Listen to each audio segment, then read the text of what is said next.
It has been a fascinating and entertaining MLB offseason and hot stove time of year, as both here locally, Chicago Cubs and White Sox are in the middle of a bunch of different moves and acquisitions for the good and for the bad. But we have to break it all down right here on the Sports Cubicle. I'm your host, Mike Mercado, the marvelous one, Dan Marver, Devin Tingle, and Paul Chivari throughout the entire show. And I mean, it's been one of these off seasons in baseball that makes baseball offseason so fun, that makes the transaction lifestyle of baseball so fun. And we've seen Aaron Judge, Trey Turner, Xander Bogaerts, Jacob deGrom, Brandon Nimmo, Willson Contreras, and so many others find either new homes, new deals, staying put. But either way, it is going to be a new look in Major League Baseball for a lot of different organizations, especially here in Chicago. You know, Jose Abreu is gone. We're going to see if the White Sox decide to move any of their assets, any of their young talents, any of their bullpen or starting pitching to try to rebuild while competing. But speaking of building and competing, we're going to focus a little bit on the north side and what the Chicago Cubs have been doing, because they have made some interesting moves. They have lost some interesting players, but here we are. And I want to give credit to the Cubs Insider on CubsInsider.com for this article. This is the rundown. Cubs signed Bellinger and Taillon. Hoyer not done yet. Judge signs record deal with Yankees. Hot stove on fire. So check out this article by Michael Cantor.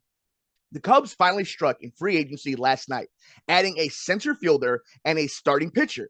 It's exciting news on the surface, but stopping there would mean Jed Hoyer and Carter Hawkins would fail to meet last year's big acquisitions of Wade Miley, Marcus Stroman, Drew Smyly, and Seiya Suzuki. Now, stopping there for just a second, those were nice moves. I don't know if I would call them big acquisitions. I would actually say like Seiya was a big one.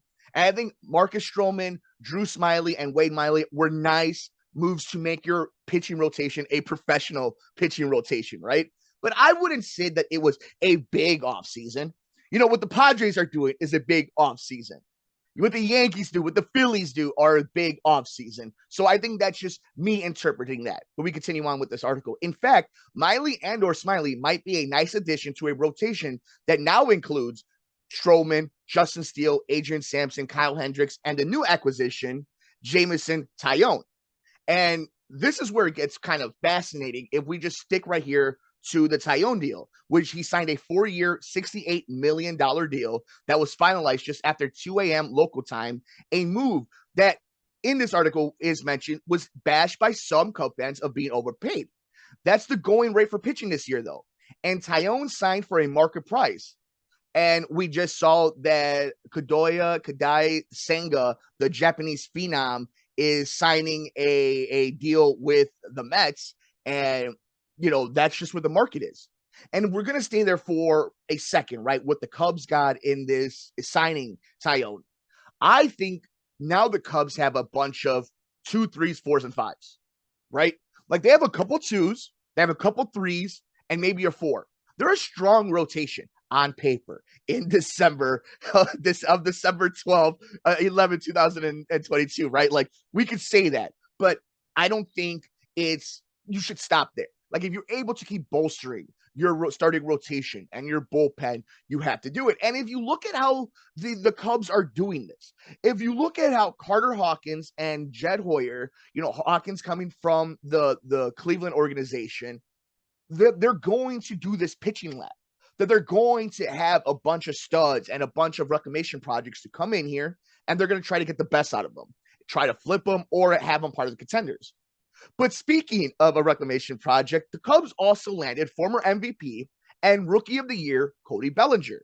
Another move that some rip and others praise. Bellinger will get $12.5 million with a $5 million buyout on a mutual option, giving Chicago excellent flexibility on and off the field since Bellinger can also play first base and DH. The 27-year-old is eligible for a qualifying offer, or he could agree to a mid-season extension. The sky is the limit with Bellinger. However, but at the very least, Hoyer paid $17.5 million to possibly add a compensatory pick in 2024. And MLB Network put this out after this tweet out. After 6 seasons with the Dodgers, Cody Bellinger is reportedly headed to Chicago to join the Cubs. 2017 NL Rookie of the Year, 2019 NL MVP, 2-time All-Star, Gold Glove winner, Silver Slugger winner, 2020 World Series champion. So you're looking at this outfield now, and let's say Bellinger is your starting center fielder for opening day at Wrigley Field in the 2023 season. Ian Happ, Seiya Suzuki, and Cody Bellinger is a filthy, a nasty, a top-tier Gold Glove winning outfield on all positions. You all of a sudden became a defensive team. And then you start looking at what's going on the infield, where there's a good chance this team, the way they're setting up their pitching rotation, guys that hit to contact, bad contact, but contact nonetheless, that they have to be looking to make sure that their defense is as stout as it possibly can be. Which is why I think for a lot of Cub fans, the Carlos Correa signing is such a big one. Or getting any one of these big shortstops that you could get your hands on and hope that they are able to elevate your defense. And I think for the Cubs, if you're not able to get a Carlos Correa, I think for a lot of people, the Dansby Swanson signing is a big one as well. Because if you're at that point where you have Nico Hoerner at second base and you're able to find your shortstop, and then you're building around third and first with these young kids and going defensively at catcher, because we see that Willson Contreras is now gone to Houston.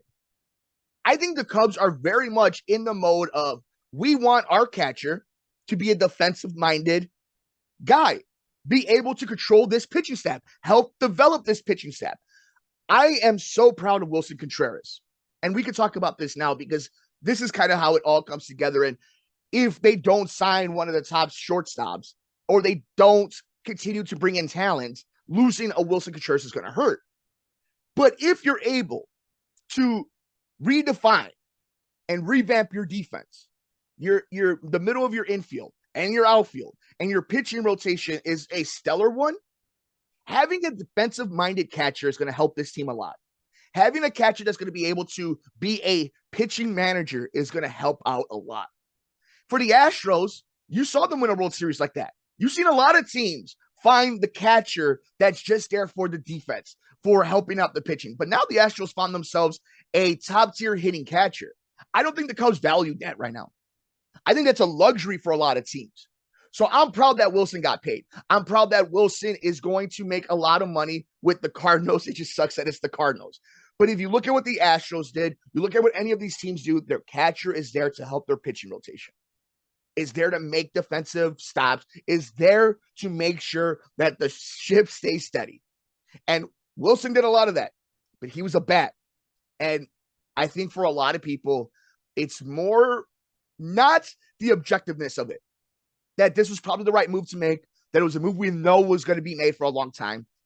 But seeing that 2016 Cubs team really just be dismantled and all over Major League Baseball now, making impact in a lot of different cities and organizations in baseball right now. But yeah, as a Cub fan, I'm bummed. I'm sad that Willson Contreras is gone. But if you get the right players in, if Carter Hawkins, if Jed Hoyer, if more importantly, the Ricketts family are allowing these two men to go out there and scout properly and evaluate and then sign the right guys, then it's a move that had to be made. I just don't want to hear, and this has been my frustration the whole time, is that it's about money. If you're telling me it's because of strategy, because of roster construction, okay, I'll give you the pass. I'll give you that. But if you're telling me it's because you couldn't afford Willson Contreras or that it was too expensive, I don't have time for that. I don't have time for this organization to play poor. I don't need you to act like the Phillies or the Yankees, but you better not be acting like a basement dweller. And luckily, they've been making some moves. Continue doing that, because you sure as hell aren't lowering your beer or ticket prices at Wrigleyville in your cathedral of Wrigley Field.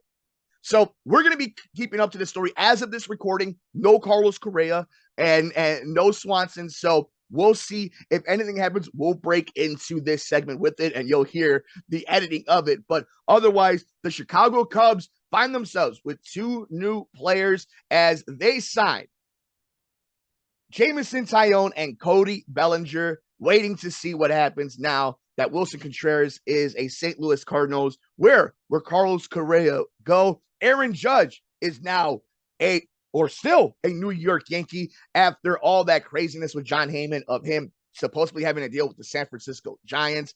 But Jacob deGrom, a new home in Texas.